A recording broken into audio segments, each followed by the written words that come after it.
Josh Slusser, came from Woodville, Texas, made a 97 on my road test. Passed it the first time.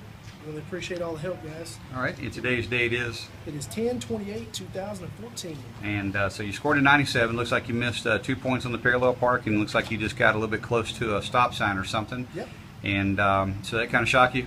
No, it was an easy test, man. The instructors were really good, but just need to ease up a little bit and get a little more comfortable behind the wheel. Yeah. And so the first time you ever drove a truck like that?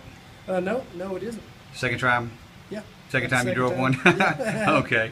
And matter of fact, you never backed a truck with me before backing with the examiner, and you scored the 97. Okay. So were you expecting 97 today? You know what? I think it turned out above and beyond what I thought I would get on my score. Now your brother did 100, so Yeah, that means 100. you got to buy him dinner, right? No, it's not He don't know about this yet, he does eats a he? little too much for me to buy him dinner. Yeah, he don't know about that yet. Yep. So, all right, man, we appreciate you coming all the way up and getting your license with us, and wish you the best of luck there. Appreciate you. Thanks. Hey, thank you.